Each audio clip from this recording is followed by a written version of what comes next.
ধুবুৰীৰ ৰাজদীপ ভৱনত ৰকিবুল হুছেইনক উষ্ম আদৰণি ৰাজ্যৰ মুখ্যমন্ত্ৰী ডক্টৰ হিমন্ত বিশ্ব শৰ্মাক ক্ষমা খোজাৰ দাবী ৰকিবুল হুছেইনৰ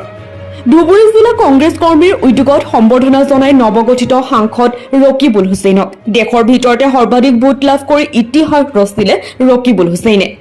কংগ্ৰেছ কৰ্মীসকলক ধন্যবাদ জ্ঞাপন কৰে ৰকিবুল হুছেইনে মুখ্যমন্ত্ৰী হিমন্ত বিশ্ব শৰ্মাক প্ৰশ্ন ৰকিবুল হুছেইনৰ মুখ্যমন্ত্ৰী কৈছিল যোৰহাটত বিজেপি তপন গগৈ জিকিব এতিয়া গৌৰৱ গগৈ জিকিলে মুখ্যমন্ত্ৰীয়ে ক্ষমা খোজক বা পদত্যাগ কৰক মুখ্যমন্ত্ৰী 14খন আসন পাব বুলি দাবী কৰিছিল আজমলক এতিয়া ৰাইজে পাহৰিছে আমি তেওঁলোকৰ নাম নলওঁ আজমল এতিয়া নামৰ আগৰ পৰা মৌনালা নিলিখি মহম্মদ লিখিবলৈ আৰম্ভ কৰিছে ইয়াতে বুজি লওক গৌৰীপুৰৰ পৰা চাহাবুদ্দিন মুল্লাৰ প্ৰতিবেদন নিউজ 24 এনি আজি চাওক যোৱাকালি নিৰ্বাচনৰ আমাৰ ৰিজাল্ট দিলে কেৱল ধুবুৰী নহয় অসম নহয় উত্তৰ পূৰ্বাঞ্চল নহয় গোটেই ভাৰতবৰ্ষৰ যিমান প্ৰাৰ্থী আছিল যিমান দল আছিল সকলো দল প্ৰাৰ্থীতকৈ ধুবুৰী কংগ্ৰেছ দলৰ প্ৰাৰ্থীক সৰ্বাধিক ভোট দি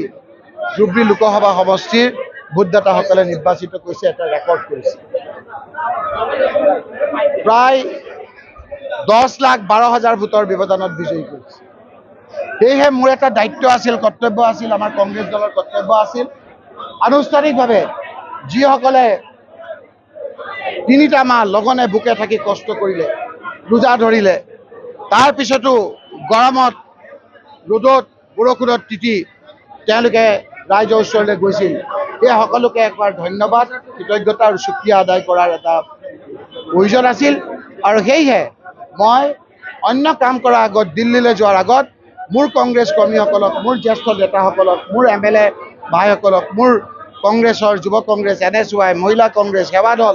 আৰু আমাৰ কংগ্ৰেছৰ বাকী লোকসকলক সকলোকে মই এবাৰ দেখা কৰাৰ প্ৰয়োজন আছিল সেইসকলক মই আজি দেখা কৰিলোঁ আৰু লগতে ইয়াত থকা আমাৰ গাঁৱৰ একেবাৰে কংগ্ৰেছ কৰ্মীসকল আৰু আমাৰ যিসকল আমাৰ ভোটদাতা ৰাইজ সেইসকলকো ইয়াৰ পৰা এটা বাৰ্তা পঠিয়াইছোঁ যে আমি কি ধৰণেৰে আজি এটা আমি কাম কৰিম আজি আপোনালোকে জানে যে ধুবুৰী লোকসভা সমষ্টিৰ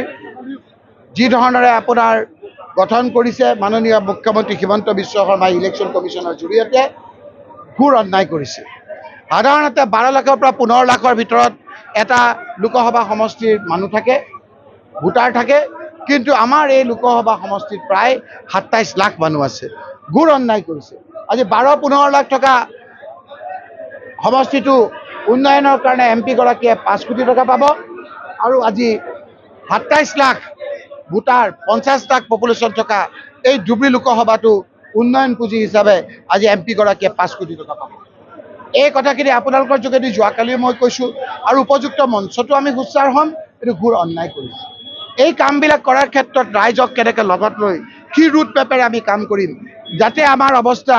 আমাৰ এই UDFৰ দৰে নহয় কেনেদৰে ৰাইজৰ লগত থাকি আমি কাম কৰিম ৰাইজৰ সমস্যাৰ কথা আমি নিৰ্বাচনৰ সময়ত কি কৰিছিলোঁ কি কৈছিলোঁ আৰু সেইবিলাক ইমপ্লিমেণ্ট কৰাৰ ক্ষেত্ৰত আমি কি ধৰণে কৰিব লাগিব প্ৰত্যেকটো ব্লক কংগ্ৰেছে নিজৰ নিজৰ এৰিয়াৰ 3টা মূল সমস্যা তেওঁলোকে দিবৰ কাৰণে আমি আজি এই সিদ্ধান্ত গ্ৰহণ কৰিছোঁ আৰু সামগ্ৰিক আমাৰ গৰাখহনীয়া আমাৰ মাটিৰ পট্টা আৰু আমাৰ যিবিলাক বানপানীৰ সমস্যা আছে সেইবিলাক আমাৰ মূল সমস্যা লগতে প্ৰত্যেকটো আমাৰ 11টা সমষ্টি কিদৰে আমি 3টা সমস্যা ইমিডিয়েটলি আমি সমাধান কৰাৰ কাৰণে আন্তৰিকতাৰ চেষ্টা কৰিব পাৰোঁ কিবিলাক দীঘলীয়াকৈ আমি কৰিব লাগিব এই কথাবিলাক আজি আলোচনা হৈছে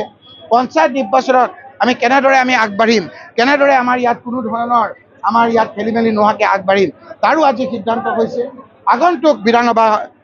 নিৰ্বাচন যেহেতু আৰু এটা বছৰ আছে কেনেকৈ আমি ইয়াত সকলো সিট পাম সেই বিষয়ে আমাৰ আলোচনা হৈছে গতিকে 2026 চনৰ আগতেই কংগ্ৰেছ দলৰ সকলো নিৰ্বাচন আজি পঞ্চায়তো আমাৰ ডিউ হৈ আছে এই সকলো ক্ষেত্ৰত আমি কেনেদৰে আমি যুঁজিম MP গৰাকীৰ কি দায়িত্ব সেই দায়িত্ব যাতে সুচাৰুৰূপে পালন কৰিব পৰা যায় তাৰ কাৰণে আমাৰ ব্লক কংগ্ৰেছ আমাৰ ৰাইজে কেনেদৰে ৰুট মেপ কৰি দিয়ে সেই বিষয়েও আজি আমি এই আৰম্ভণিৰ দিনাই আলোচনা কৰি সিদ্ধান্ত গ্ৰহণ কৰিছোঁ আজি আপোনালোকে চাওক যে কেন্দ্ৰটো স্পষ্ট মতামত যে NDAক এবাৰ ৰাইজে বিচৰা নাই মাননীয় প্ৰধানমন্ত্ৰী ডাঙৰীয়াক এবাৰ প্ৰধানমন্ত্ৰী হিচাপে বিচৰা নাই আৰু সেইকাৰণে মুখ্যমন্ত্ৰী ডাঙৰীয়াই চাবচোন আন দিনতকৈ অলপ চিঞৰ বাখৰটো বেছি হৈছে তেওঁ ৰকিবুল হুছেইনৰ বোলে যোৱাকালি বোলে নায়ক বুলি ক'ব বিচাৰিছে। মোক তেওঁৰ জালত মই ভৰি নিদিওঁ। তেওঁৰ নায়কৰ জালত যদি মই ভৰি দিওঁ, মই ইমান ভোটাৰে মোক বিজয়ী কৰাৰ পিছতে মই জিৰ' হৈ যাম। তেওঁৰ নায়ক মানে, তেওঁৰ হিৰো মানে মই জিৰ'। এতিয়া তেওঁ উত্তৰ দিয়ক যে কেইদিনমানৰ আগত যে তেওঁ হুচ্চাৰ হৈ কৈছিলে যে গৌৰৱ গগৈ ডাঙৰীয়া হাৰিব, এতিয়া গৌৰৱ গগৈ ডাঙৰীয়া যে জিকিলে, সেই কথাৰ উত্তৰটো প্ৰথমে দি লওক। তেওঁ এতিয়া ডাইভাৰ্ট কৰিবলৈ বিচাৰিছে, ৰকিবুল হুছেইনৰ কথা কয়। ৰকিবুল হুছেইন ডাইভাৰ্ট নহয়। ৰকিবুল হুছেইনে সুধিছে তেওঁক যে গৌৰৱ গগৈ হাৰিব বুলি কৈছিল, আপোনাৰ সিদ্ধান্তৰ বিপৰীতে, আপোনাৰ বিৰুদ্ধে যে আজি যোৰহাটবাসী ৰাইজে ভোট দি গৌৰৱ গগৈ যে জিকালে, আপুনি তাৰ বাবে নিজকে আপুনি ক্ষমা বিচাৰিবনে নাই, বা আপুনি মুখ্যমন্ত্ৰীৰ পৰা পদত্যাগ কৰিবনে নাই? পাঁচজনকে বিধায়ক নিৰ্বাচিত 5টাকে সমষ্টিত এতিয়া